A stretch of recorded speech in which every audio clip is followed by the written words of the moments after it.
Hi guys, it's Ginger again. I'm here to do Joshua chapter 8 with you. Remember in chapter 7, what did I do with my Bible? First of all, oh, here it is. Remember in chapter 7, the people didn't seem to really seek the Lord about attacking another city, Ai. Some people were, I would think I was calling it IE last time, but I think it's AI.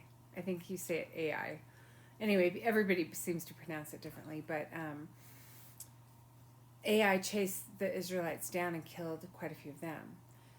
So remember, we learned that Achan, who is of the tribe of Judah, he actually took some of the spoils of Jericho, which the Lord did not allow him to do. So the spoils from Jericho, only the gold and silver, precious metals, were to be for the Lord only, and not for the people. And when he took them, it caused a failure to come upon them when they attacked Ai. Now, we also kind of get the impression that the people did not seek God's guidance about attacking Ai. Maybe they got a little arrogant and didn't remember the fact that they only brought those walls of Jericho down because the Lord brought the walls down. They followed the Lord's instructions, but the Lord brought the walls down. So when they went into IE, or however you say it, I'm just going to call it I. I'm going to do it my way. But anyway, when they went to Ai, of course, the people of Ai chased him out and killed him. Now, Ai wasn't as substantial a city. It was smaller, and maybe they had overconfidence. They forgot that it was the Lord who granted them the victory. So, sorry guys, I'm tired. Every single Bible study I've done lately. So anyway, then of course Joshua, down on his face, the Lord revealed to him what had happened with this guy from the tribe of Judah, Achan. They kill Achan and his whole family, his animals, everything. We saw the wrath of God in that chapter 7. But the Lord, one of the things, I had some stuff I wanted to remind you of. So maybe I should go back. That's what happened in chapter 7. You can still go backward and look at it if you want to. But there's some things I wanted to remind you of. First of all, in Deuteronomy, which I didn't do with you, but I studied it before I studied Joshua on my own, and Moses died. Moses died. He didn't enter the promised land, of course. And like just reading Deuteronomy, people did not bury Moses. No one knew where Moses' body was buried, and just reading in Deuteronomy, you think it's God who buries Moses. However, I was listening to someone talk, and they quoted Jude, and so I'm reading an article here. It's from JesusAlive.com, JesusAlive.cc, no, Jesus Alive, I don't know. The website is Jesus Alive. And there's questions and answers on here. Like the question says, if God buried the body of Moses after he died, then how could there be a dispute between Michael and Satan over his body in Jude 9? Let me go ahead and read Jude 9 to you. Jude is in the New Testament. It's written by Jesus' brother, Jude, who's another son of Mary and Joseph. Yet Michael the archangel, when contending with the devil he disputed about the body of Moses, did not bring against him a railing accusation, but said, "The Lord rebuke thee." Yet Michael the archangel, when contending with the devil he disputed about the body of Moses, durst not bring him a railing accusation, but said, "The Lord rebuke thee." Okay, and this article talks about reconciling those two verses. To me, they're not really needing reconciliation, but it sounds like that God buried Moses by having his servants, the angels, do it, or the archangel do it, Michael.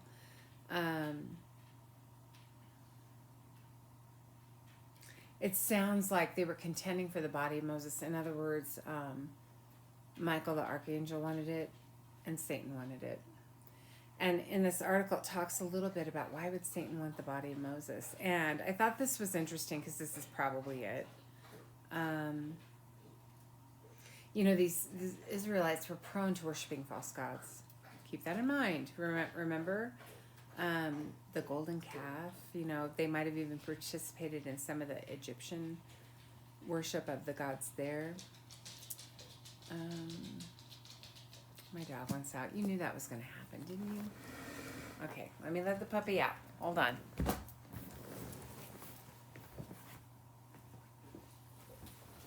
Okay, fine. No, you're going out. Come on.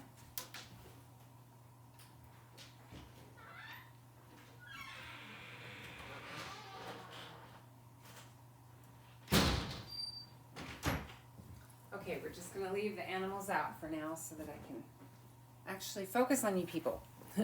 So anyway, why I thought this was interesting about this writer's perspective on why Satan might have wanted or contended for the body of Moses over Michael the archangel. And maybe God did bury the hole or dig the hole for Moses. I don't know. I don't think that's clear. Or he might have had his servants do it, and then of course he does it through his servants.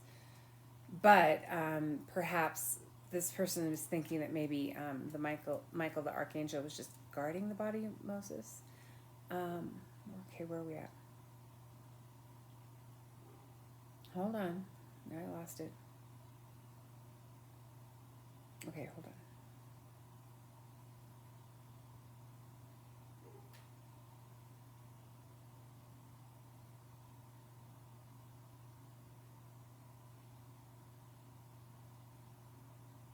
Sorry, guys. Okay, I'm going to read June 9 again. Yet Michael the archangel, when contending with the devil, he disputed about the body of Moses. Durst not bring against him a railing accusation, but said, "The Lord rebuke thee." Okay. Moses was their leader, and people are tempted sometimes to give leaders too much power. And you see that in religious circles. You see that in Christian circles sometimes. People will give their leaders more power than they should at times. Okay, this is what some scholars believe. So I'm going to read this paragraph to you.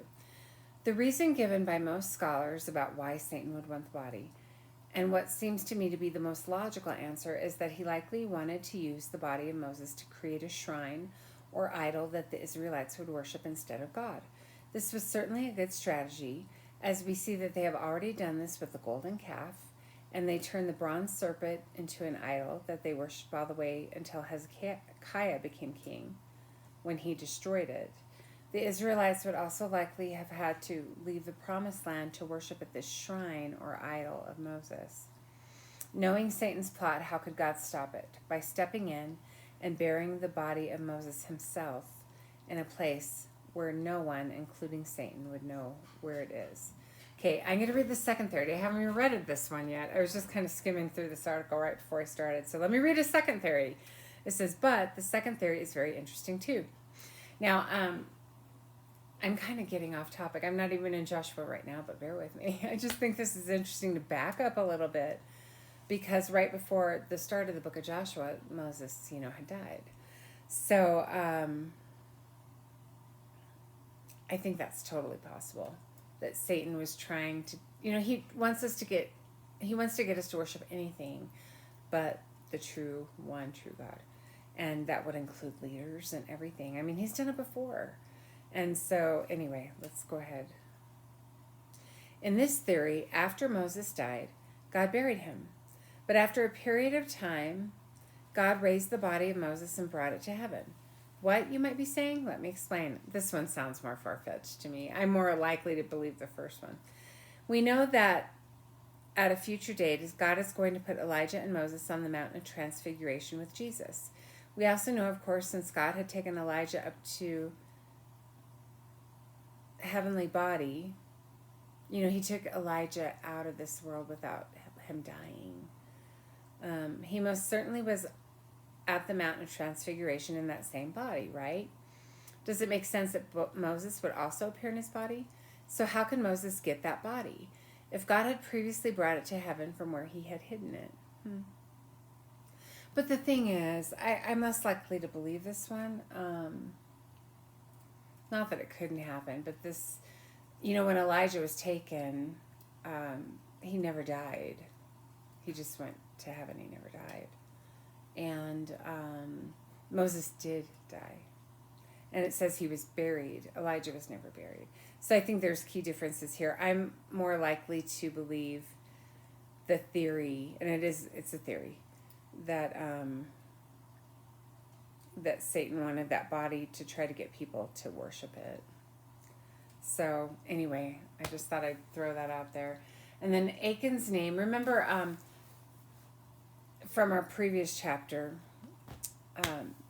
Joshua 7, Achan, the one who took the spoils and brought trouble upon the people, his name means trouble. I don't know why his mom would name him Trouble. It's spam. I don't know why his mother would name him Trouble, but that's what his name meant. Now, Joshua's name, I was not thinking about this when we were talking last time, but his name means Jesus. And in a way, Joshua, he was the deliverer of his people, the one to give them victory, just like Jesus gives us victory over sin. So Jesus is our Joshua in that sense. Yeah, they didn't really seek the Lord before attacking Ai. It didn't seem like it, at least not what the Bible indicated. Oh, and another theme that I hear people talk about when they're talking about this chapter, or the chapter 7, is that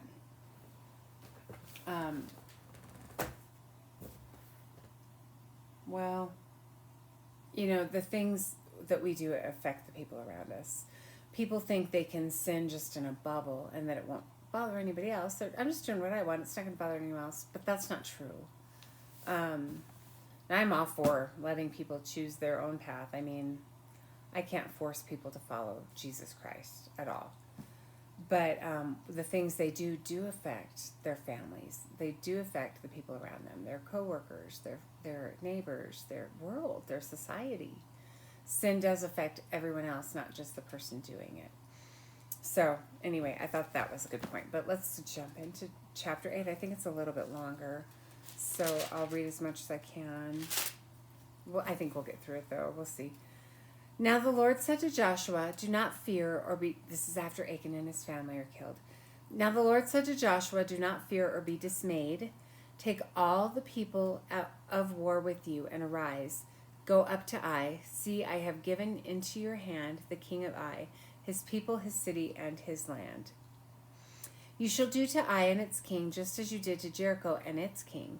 You shall take only its spoil and its cattle as plunder for yourselves. Set an ambush for the city behind it. So Joshua rose with all the people of war to go up to Ai. And Joshua chose 30,000 men, valiant warriors, and sent them out into the night. I was thinking, because it's a small city, I'm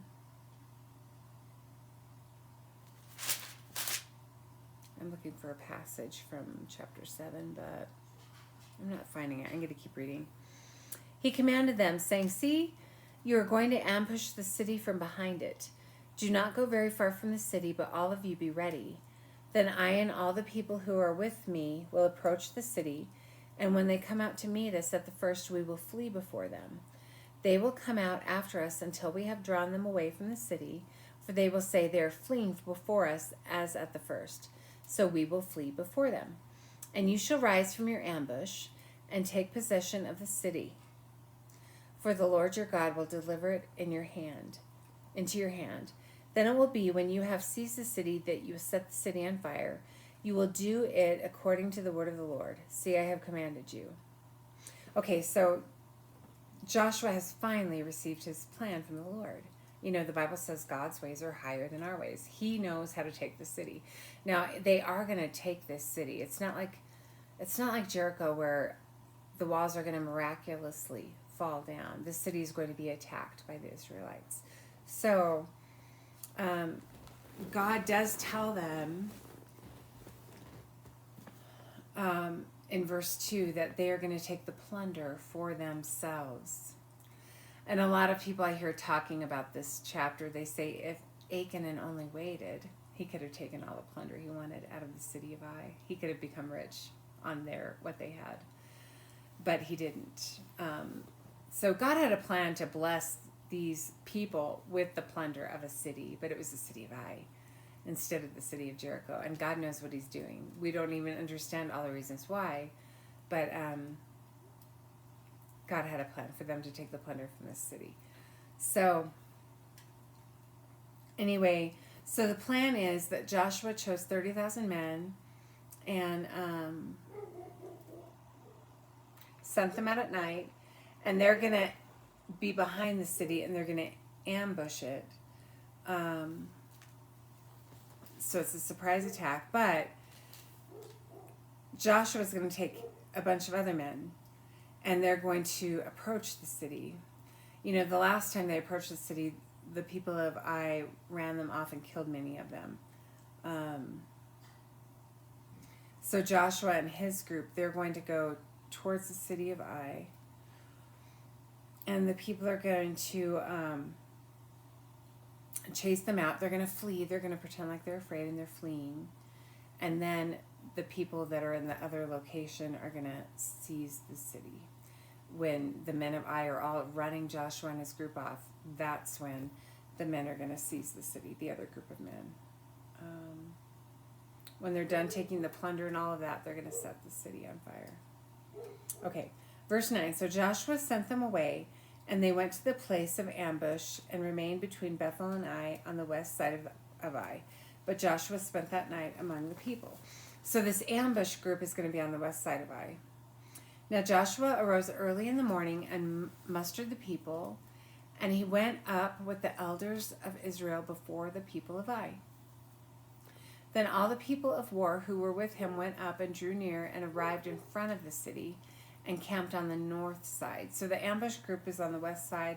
Joshua and his people are on the north side. Now there was a valley between him and Ai. So they're on opposite sides of a valley. And he took about 5,000 men and set them in ambush between Bethel and Ai on the west side. So Joshua and his people are on the north side. Yeah, Joshua and his guys on the north. I'm going to write that down. Joshua on north side. I have to annotate.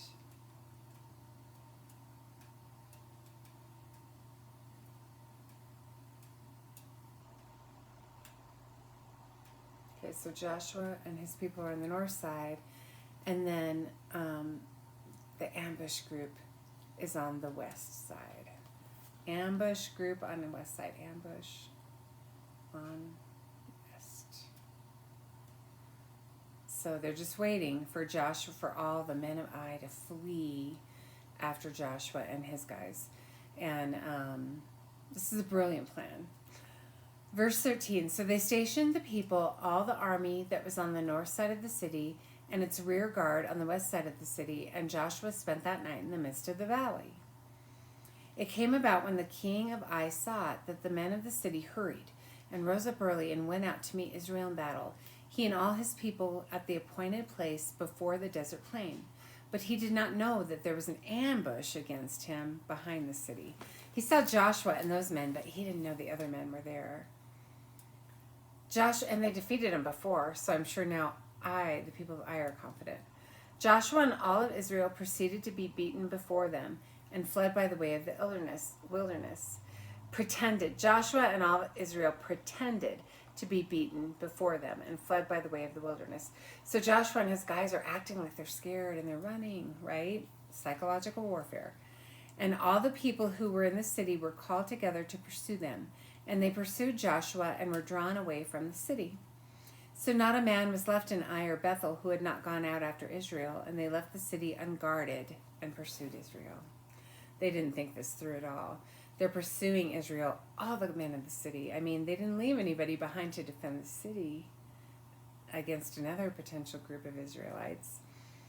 Then the Lord said to Joshua, "Stretch out the javelin that is in your hand toward Ai, for I will give it into your hand." So Joshua stretched out the javelin that was in his hand toward the city. The men in ambush rose quickly from their place, and when he had stretched out his hand, they ran and entered the city and captured it, and they quickly set the city on fire. So Joshua turns around, puts out his sword towards Ai, towards the group that was chasing them. It reminds me very much of Moses, like when he put his staff out and split the Red Sea. It reminds me of that. And remember, Moses is a type and shadow of Jesus Christ. Joshua is a type and shadow of Jesus Christ. They're an image of what Jesus will do. So, verse 20, when the men of Ai turned back and looked, behold, the smoke of the city ascended into the sky, and they had no place to flee this way or that, for the people who had been fleeing to the wilderness turned against the pursuers. So Joshua's group turns and goes toward their pursuers' Ai. They turn around and start chasing them. When Joshua and all Israel saw that the men in ambush had captured the city and that the smoke of the city ascended, they turned back and slew the men of Ai. The others came out from the city to encounter them, so that they were trapped in the midst of Israel, some on this side and some on that side, and they slew them until no one was left of those who survived or escaped. But they took alive the king of Ai and brought him to Joshua. So Joshua and his men start chasing them, and then the other group comes out that had just attacked the city, and they chase them on the other side, throwing stuff. So the men of Ai are trapped on both sides. There's no escaping.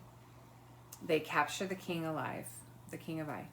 Now when Israel had finished killing all the inhabitants of Ai in the field in the wilderness where they pursued them, and all of them were fallen by the edge of the sword until they were destroyed, then all Israel returned to Ai and struck it with the edge of the sword. You know, they killed everybody. I'm sure men and women too, or women and children too, probably. Sounds brutal. Remember, you're seeing some of the wrath of God. You're seeing the wrath of God. All who fell that day, both men and women, were 12,000, all the people of Ai. So if you live in the valley here where we live, and the city of Alamosa, what is 10,000 people? So it's a little bit bigger than that. Just a little tiny bit bigger, 2,000 people more in the city there. And yeah, interesting, isn't it? Okay, let's keep going. Verse 26, for Joshua did not withdraw his hand with which he stretched out the javelin until he had utterly destroyed all the inhabitants of Ai. It sounds like he held out his hand the whole time. It reminds me of when the two men held up Moses' hands for him. We'll get into that later maybe. Israel took only the cattle and the spoil of that city as plunder for themselves, according to the word of the Lord which he had commanded Joshua. So they took all the cattle and the spoil, which is probably a lot, 10,000 people. So Joshua burned Ai and made it a heap forever, a desolation until this day. He hanged the king of Ai on a tree until evening. Can you imagine? And at sunset, Joshua gave command, and they took his body down from the tree and threw it at the entrance of the city gate, and raised over it a great heap of stones that stands to this day. Then Joshua built an altar to the Lord, the God of Israel, in Mount Ebal, just as Moses, the servant of the Lord, had commanded the sons of Israel, as it is written in the book of the law of Moses, an altar of uncut stones on which no man has wielded an iron tool. And they offered burnt offerings on it to the Lord, and sacrificed peace offerings.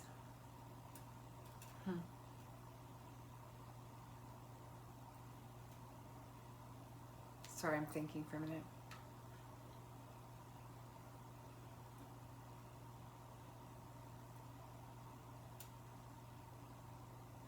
Okay. He wrote there on the stones a copy of the law of Moses, which he had written in the presence of all the sons of Israel. So Joshua,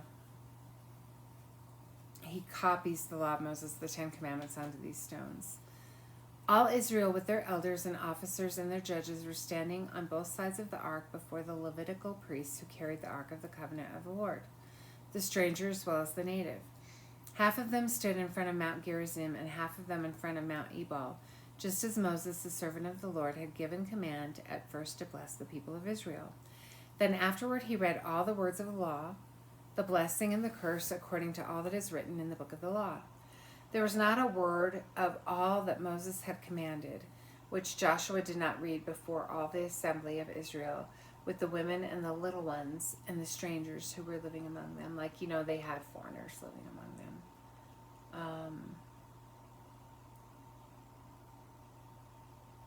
So Joshua sat there and read the law to them. Interesting. So they did take the city of Ai, and they successfully did so after the Lord showed them what to do. And they destroyed the city and took the plunder for themselves, which the Lord now allowed. So they probably got rich off that plunder. I don't know what all was in the city of Ai. I don't know much about the city of Ai, but it wasn't as substantial as Jericho was, meaning that God could have them attack it themselves. He had a totally different plan for taking that city than he had for taking the city of Jericho. Anyway, we'll do this again next week. It'll be chapter 8, and I hope you have a good week.